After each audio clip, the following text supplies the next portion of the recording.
No Brasil, o automobilismo conta com uma rica e longa história, que deu para o mundo personagens imortais. A série Curva do S Especial, a história do automobilismo brasileiro, conta essa história, com ricos detalhes e imagens espetaculares. Uma série produzida no Museu do Automobilismo Brasileiro, na cidade de Passo Fundo, no sul do Brasil. Curva do S Especial conta com patrocínio de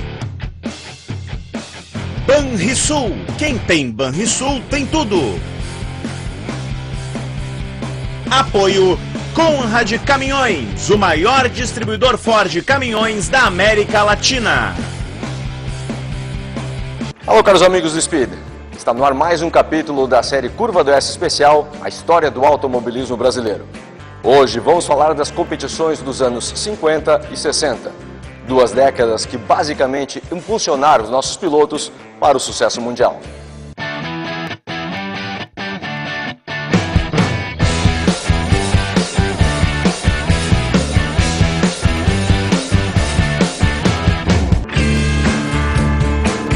A história dos monopostos no Brasil, ou carros de fórmula como são mais conhecidos, tem uma tradição que ultrapassa 8 décadas. Nos finais dos anos 20 e começo dos anos 30, filhos de poderosos barões da agricultura iam estudar na Europa. Já na Europa, estes jovens brasileiros, graças ao alto poder aquisitivo, compravam o que tinha de melhor em matéria de carros para seu uso particular. Na hora de retornarem ao Brasil, os estudantes traziam na bagagem esses verdadeiros puro-sangue, como Maseratis e Alfa Romeos. Devido à forte imigração italiana, mecânicos especializados não faltavam, e não demorou muito para que os donos desses carros se organizassem e disputassem corridas. Desta maneira, os Fórmulas começavam sua história nas curvas de Gávea e no Chapadão, nos anos 30. Com o aumento da popularidade das provas da Gávea, pilotos europeus vinham disputar esta importante corrida do calendário internacional. Eles traziam seu próprio equipamento, e uma vez disputada a prova, estes carros eram vendidos aqui mesmo no Brasil, aumentando nossa frota. Na década de 40, com a inauguração de Interlagos, os carros de Fórmula ganharam um palco especializado. Provas de maior duração, como os 500 quilômetros de Interlagos, serviam para carros e pilotos medirem forças, com basicamente o mesmo equipamento da década anterior. A solução para o desgaste deste equipamento foi a mesma encontrada nos carros de carreteiras no sul do país, a criação de carros híbridos. Graças outra vez a mecânicos de descendência italiana, não foi difícil mesclar carros de Fórmula com motor esporte, ou vice-versa, desta maneira aumentando a vida do equipamento. Assim nascia a mecânica continental. A evolução da categoria de monopostos que chega na mecânica nacional e continental, num primeiro momento foram trazidos os carros, especialmente italianos, e a eles se agregaram alguns carros mais improvisados, praticamente adaptados, utilizando chassis que existiam, alguns chassis mais pesados, de menor capacidade, de pior característica técnica, mas com o advento dos motores Corvette, a partir de 1957, por incrível que pareça, começou a haver até um certo equilíbrio e um excelente nível de competitividade. As Maserati e também Alfa Romeo passaram, a partir de 57, por falta de componentes, falta de peças, custos de manutenção e muitas vezes até conhecimento técnico, também passaram a adotar motores V8 Corvette americanos, o que se traduz uma verdadeira fase de motores Corvette.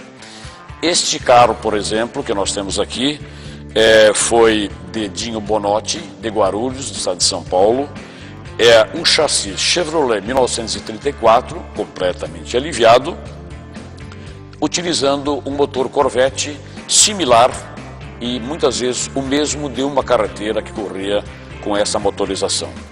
Este carro ele tem um significado muito importante para todos nós, porque em Interlagos, nas vésperas dos treinos livres dos 500 quilômetros de 1963, Dinho Bonotti perdeu a vida nesse carro, inclusive com mais 2 ou 3 espectadores. Eu considero que esse automobilismo foi um automobilismo para corajosos, onde o nível de segurança era extremamente baixo e já se começava também a usar câmbios melhores, Borg Warner, 4 marchas e outro, de Jaguar inclusive, e também diferencial blocante. A utilização desse conjunto todo, muitas vezes um chassi com uma estabilidade comprometida, é claro que se convertia numa temeridade a pilotagem desses carros.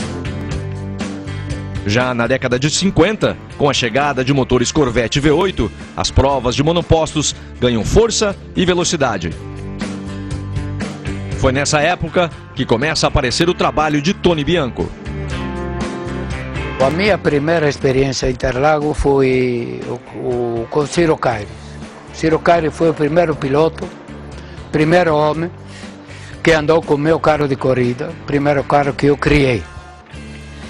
Bateu o recorde de Interlagos, ficou recordista de Interlagos 10 anos, virou na época com motor Corvette, ele virou 3,37, que era um temporal na época, virar 3,37 Interlagos. Quem bateu o recorde depois de 10 anos foi o Sr. Emerson Fittipaldi, depois de 10 anos. Mas junto com esse recorde veio uma história curiosa. Ele bateu o recorde de pista porque eu, que tinha criado o carro, esquecemos na época de contrapinar a barra de direção. E o Ciro Caires bateu o recorde de pista sem contrapinar a barra de direção. E quando ele chegou no box, e ele falou: Tony, eu gostaria de dar mais uma volta. E eu fui pegar o carro e comecei a virar a direção. A roda não virava mais na frente, tínhamos esquecido de contrapinar a barra de direção. Isso foi que, naturalmente, eu fiquei vermelho que nem um pimentão, é o medo. O medo foi mortal. Lado a lado com a velocidade, aparecem as corridas mais importantes da época, como os eventos do Campeonato Paulista. Mas as provas de monopostos continuavam sendo privilégio de poucos, devido ao custo excessivo do equipamento. A solução viria nos anos 60. Logo após o intervalo, o assunto é Fórmula Júnior.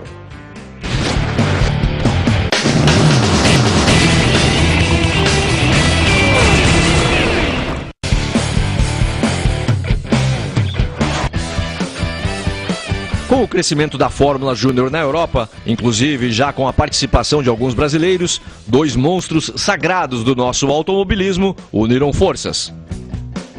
Tony Bianco e Chico Landi criaram o Fórmula Landi Bianco para incentivar toda uma nova geração de pilotos brasileiros, criando uma alternativa muito mais econômica de acelerar nas pistas, sem nada a perder em comparação com o equipamento utilizado na Europa. Esses carros foram fabricados a partir de 1961 e mais especificamente em 1962, num total de 5 unidades. Este que está aqui ao meu lado é o chassi número 6, feito tardiamente, mas seguindo exatamente a sequência e as especificações originais. A presença da indústria nacional de veículos, a possibilidade de trazer motores como DKV, Renault Gordini, Alfa Romeo, Cinca, criou uma alternativa excelente para que esses carros tivessem a sua viabilidade e o seu mercado. Já começaram desde o início, em função da sua leveza, em função do seu pouco peso, já também pelo uso de suspensões com braços triangulares, já começaram a mostrar seus resultados. Aconteceram algumas vitórias, algumas presenças em provas extremamente importantes em Interlagos, como os 500 km de Interlagos, apenas que houve um acidente fatal com Celso Lara Barberes em 1963, que tumultuou, de certa forma, criou um certo nível de constrangimento para os fabricantes na época e eles resolveram dar uma segurada, um stop na fabricação desses carros. De toda maneira, é um período extremamente importante, onde a criatividade dessas pessoas ficou extremamente marcada. Então a Fórmula Júnior, com carroceria de alumínio, são carros pesando em torno de 360 a 380 quilos, bastante leve e com um bom nível de eficiência, tanto em curvas de baixo como em curvas de alta, deixou extremamente marcado, enfim, nas nossas pistas, essa trajetória. O modelo Lande Bianco já tinha agregado uma série de conhecimentos que vinham sendo utilizados pelas grandes marcas mundiais da época.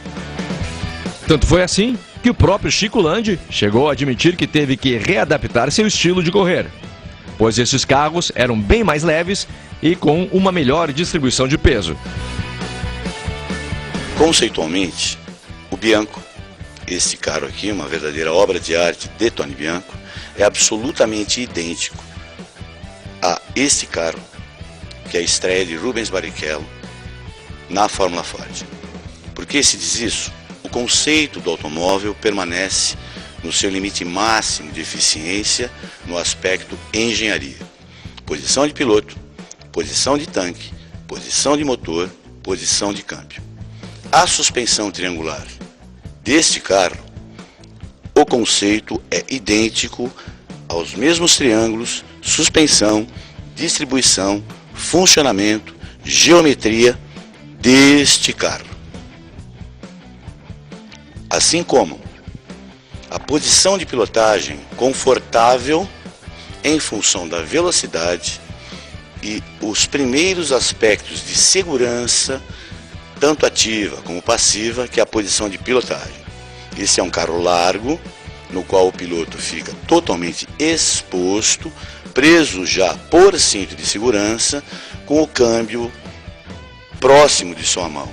A velocidade da troca começa a evoluir a partir daqui. A fase romântica que termina nos motores dianteiros e começa nesse carro, que ele é idêntico conceitualmente a um Fórmula 1 atual, vem para este carro. Posição de pilotagem, volante menor, câmbio à direita, porém com um arco de proteção, já que protege o piloto em caso de acidente grave, porque a velocidade naturalmente se eleva. Na parte traseira, motor, câmbio, suspensão independente. Conceitos, isto é um fato. Esse automóvel, obra de arte de gênio, é idêntico a esse automóvel, obra de arte de uma série de engenheiros no qual estreou Rubens Barrichello, que a nível de conceito de engenharia é o mesmo automóvel. A Ferrari é o mesmo automóvel. No aspecto chão, grip, para contornar em velocidade, carros com pneus normais de rua, que evoluem aos slicks até o Fórmula 1. Qual é o fato? O conceito de engenharia alcança sua evolução máxima e permanece apenas com detalhes, evoluções mínimas. Mas o que importa são os homens corajosos, os pilotos, quem guia, que senta em cada uma dessas duas maravilhas da obra humana, a engenharia. Isto é criação, isto é mágico. Nos anos 60 e 61, os carros da Fórmula Continental competiam junto com os mais leves da Fórmula Nacional. O desempenho de ambos equipamentos eram semelhantes. Inclusive, muitas vezes, em circuitos urbanos, os monopostos da mecânica nacional se davam melhor. A motorização DKV, motores dois tempos, se origina na Alemanha ainda nos anos 30 e por isso muitos nos questionam aqui no Brasil por que afinal a gente ainda continua trabalhando e tentando desenvolver esse pequeno motor de 1 litro de capacidade apenas, e a gente responde da seguinte forma: no Brasil existem vários encontros dos entusiastas e fãs da marca e nós temos procurado ao longo dos últimos anos, notadamente a partir de 2005, tentar chegar ao ritmo de desempenho que eles tinham nos anos 60. Eu acho que se tem conseguido. Para isso existe um nível de de amizade, confraternização, mas inclusive de contribuição técnica de várias pessoas pelo Brasil afora. Temos alguns especializados no desenvolvimento de câmbio, pelo menos uns 4, 5 ainda grandes conhecedores de preparação desses motores, já que é um motor simples, mas bastante complicado. O próprio escapamento é um componente, é uma extensão do motor, a nível de carburação, enfim, tudo que compõe essa mecânica simples, mas que é bastante exigente do ponto de vista de preparação, ela é um desafio. Isso a gente leva junto em cima de todo esse trabalho de resgate e recuperação do automobilismo no Brasil. Isso é extremamente gratificante para todos os que nos acompanham nessa caminhada. Então, o próprio Tony Bianco, ao ver mais essa sua obra, mais esse resultado do seu trabalho artesanal, também ele se sente valorizado, prestigiado e cada vez, mesmo com 78 anos de idade, ainda continuando o seu trabalho e desenvolvendo alguns carros magníficos e que seguramente deverão se eternizar aqui no automobilismo nacional. Pouco a pouco, devido ao alto custo do equipamento e sua manutenção, os carros da mecânica Continental começam a desaparecer das pistas entre os anos 63 a 65. Esta Maserati 4CLT 1948 veio para a temporada sul-americana no início de 1949 com o Villoresi e aqui permaneceu e é um dos orgulhos do Museu do Automobilismo Brasileiro. A trajetória desse carro é fantástica, teve 9 participações em corridas europeias no ano de 48, sendo com 4 vitórias, entre elas a da inauguração de Silverstone. Na temporada sul-americana fez também então 4 provas na Argentina e venceu a Gávea e Interlagos. O Autódromo Interlagos realmente a partir dos anos 40 começa a evoluir e carros com essa característica convertem-se em mecânica continental. A partir dos anos de 56, passam a receber motores V8, especialmente o Corvette, e é uma verdadeira febre de motores com essa característica que perdura até mais ou menos 1963 a 64. Então, esses monopostos europeus e especialmente de origem italiana, acabaram formando essa categoria de mecânica continental, onde Interlagos foi o seu grande espetáculo. Na década de 50, a indústria brasileira do automóvel toma um novo rumo a partir da produção do primeiro carro fabricado no Brasil, a V-Maguete. Pouco a pouco, os carros de passeio, bem mais baratos que os monopostos, apareciam com pequenas modificações e competiam em provas dominadas pelos fórmulas. Neste período, conhecido como baixas cilindradas, as fábricas brasileiras começavam a prestar atenção nas corridas onde o seu produto se apresentava. Pilotos corriam com seus próprios carros, mas não eram páreo nem para os monopostos, muito menos para as potentes carreteiras. Mas o que se fazia muito evidente era a paixão dos brasileiros pelo automobilismo, independentemente do equipamento. Monopostos, carreteiras ou carros de baixas cilindradas.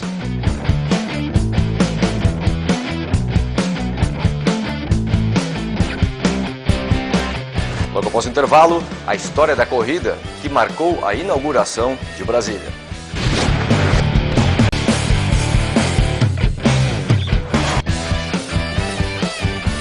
O ano de 1960 foi um marco histórico para o Brasil. A nova capital Brasília foi inaugurada. O nosso automobilismo vivia seus anos dourados e o casamento foi perfeito.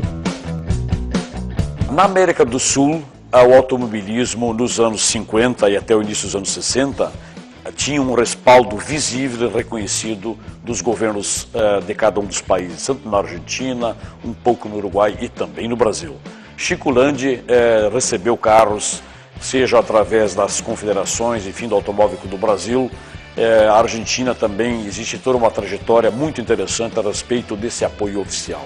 Então a presença do automobilismo na inauguração de Brasília, ela tinha um respaldo oficial, sim, existiram durante todas as provas principais da Gávea nos anos 50, alguns carros também respaldados e adquiridos com o apoio governamental. Essa ligação entre o automobilismo e o poder principal era uma realidade, e isso acontecia, a nosso ver, muito mais em cima do automobilismo do que em relação ao futebol. Então dá, eu acho que uma nitidez em cima para as novas gerações de quão importante era o automobilismo naquele período.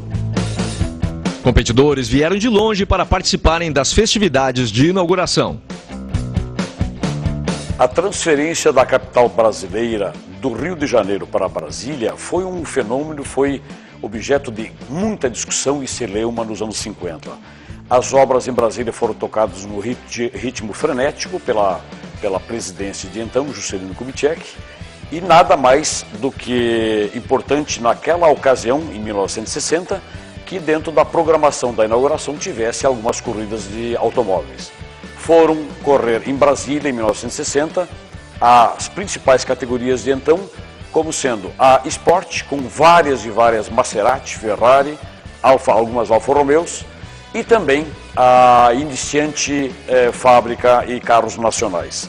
Tivemos uma presença numa categoria principal, onde os Fenemé, JK, ou melhor dizendo, de origem Alfa Romeo, tiveram um desempenho à altura e ganharam uma das provas de carros nacionais, e uma outra categoria onde os DKV se destacaram. Em resumo, foi um grande feito, são imagens inclusive existentes que serão divulgadas, preciosas, com a presença marcante de Fangio, que sempre veio ao Brasil, e aqui ele tinha um quadro de admiradores fantástico, e ele sempre correspondeu a essa admiração que existia. Também estava presente naquela ocasião Manuel de Tefé, um piloto que já desde os anos 30 já corria na Europa. Enfim, foi um grande cenário para um grande acontecimento, as corridas de inauguração de Brasília em 1960. Assim como grande parte da nossa capital, as instalações para os pilotos e equipes ainda não existiam. Pilotos, mecânicos e apaixonados por automobilismo em geral contavam as horas para ver os carros de corrida acelerando. Brasília não tinha ainda nenhuma pista definida, muito menos lugar para treinar. No meio de tanta ansiosidade, veio uma vontade que para os pilotos é impossível de se conter: a vontade de ser rápido. Ninguém sabe ao certo de quem foi a ideia, mas de repente um primeiro carro foi acelerar no meio do trânsito. Em seguida, quase todos os pilotos que iriam correr no dia seguinte estavam disputando pequenas arrancadas nas ruas de Brasília. Finalmente chega o grande dia. Juan Manuel Fangio se apresenta. Esquadrilha da fumaça no céu. O presidente chega no oval improvisado. E foram dadas várias largadas para as diferentes categorias que competiam no nosso país, naquela época de ouro do nosso automobilismo. Foi um dia simplesmente inesquecível. Um dia onde o esporte do automobilismo tinha sido escolhido pelo governo da época para mostrar ao resto do mundo um novo Brasil.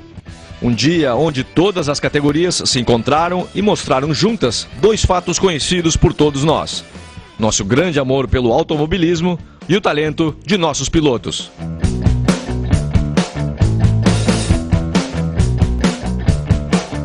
Essa edição do programa Curva do S Especial fica por aqui.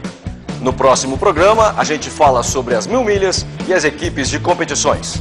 Obrigado pela audiência e não esqueça, lugar de correr é na pista. Até lá.